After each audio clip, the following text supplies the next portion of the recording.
नमस्कार दोस्तों, स्वागत है आपका मेरे चैनल पर। आज की कहानी एक 12 साल की नटखट बच्ची की है। नाम था उसका उमा। उमा के घर के पीछे एक बबूल का बड़ा सा पेड़ था।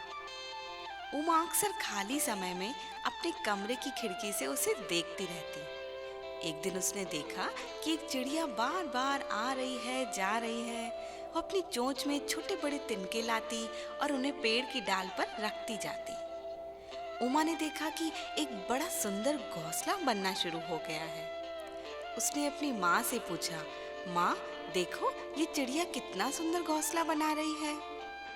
पर हमारे घर में जो चिड़िया घोंसला बनाती है वह इतना अच्छा नहीं होता, ऐसा क्यों? माँ ने कहा, बेटी पेड़ पर तुम जो घोंसले देख रही हो वह बया नाम की चिड़िया का है। बया घोंसला बनाने के लिए बड़ी प्रसिद्ध है। इसके घोंसले बड़े ही सुंदर होते हैं।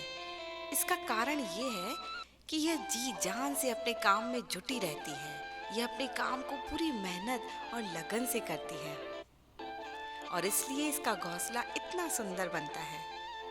ये कहकर माँ रसोई में खाना बनाने के लिए चली गई। अब उमा को एक शरारत सूझी। उसने खिड़की में से एक डंडा डाला और डंडे से धीरे धीरे हिलाकर बया का घोंसला गिरा दिया। इतने में दाना चुगकर चिड़िया वापस आई और उसने देखा कि घोंसला टूटा पड़ा है। कुछ तिनके बिखर गए हैं, कुछ हवा में उड़ गए हैं। अपनी मेहनत यूं बेकार होती देख बया को बहुत दुख हुआ। वो थोड़ी देर तक ची ची ची ची करके रोती रही। फिर उसने सोचा, रोने से क्या होगा, इससे तो अच्छा मैं अपना घोंसला बनाना फिर से शुरू कर दूं। इसलिए वह फिर से अपने काम में जुट गई। दूसरे दिन बया जब खाना लेने गई तो उमा ने फिर से घोंसला गिरा दिया। उसने ये नहीं सोचा कि इसमें बया को कितनी परेशानी और दुख होगा। 2 दिन तक ये सिलसिला ऐसे ही चलता रहा। बया घोंसला बनाती और उसके जरा हटने पर उमा उसे तोड़ डालती। एक दिन जब उमा घोंसला गिरा रही थी तो उसकी माँ ने उसे देख लिया। उन्होंने कहा, उमा तुम ये क्या, किसी को इस तरह सताते नहीं बेटा। किसी के काम को अगर बना नहीं सकते तो बिगाड़ो भी मत। बया चिड़िया है तो क्या हुआ, ऐसा करने से उसे कितनी कठिनाई होगी।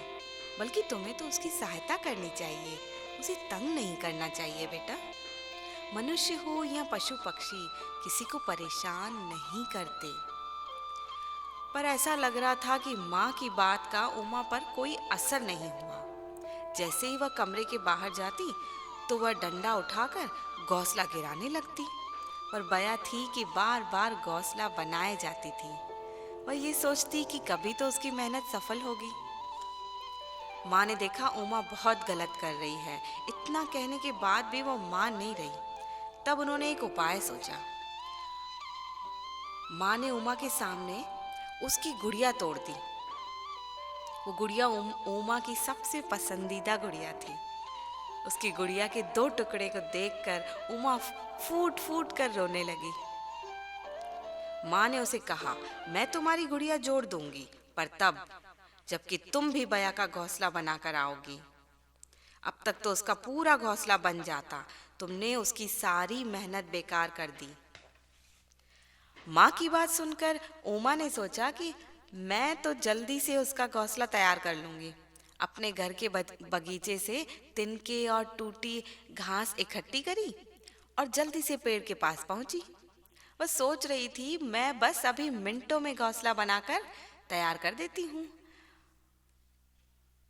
अब वह डाल पर तिनके रखती, घास से उन्हें लपेटती जाती, पर तिनके तो डाल पर टिकते ही नहीं थे।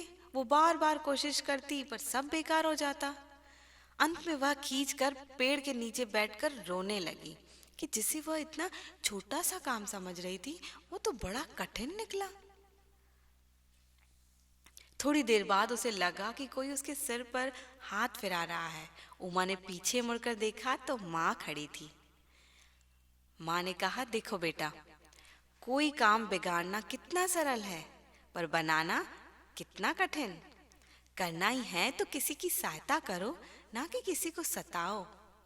अब उमा को एहसास हुआ कि माँ की बात ना मानकर उसने कितनी बड़ी भूल की है। अब वह सदैव उनकी आज्ञा का पालन करेगी। दोस्तों, वो भजन है ना, भला किसी का कर न सको तो बुरा किसी का मत करना, पुष्प नहीं बन सकते तो कांटे बनकर मत रहना। उम्मीद करती हूँ आज की कहानी आपको पसंद आई होगी। ऐसी ही और कहानियाँ सुनने के लिए चैनल को प्लीज़ सब्सक्राइब कर दीजिए। आपका दिन शुभ हो।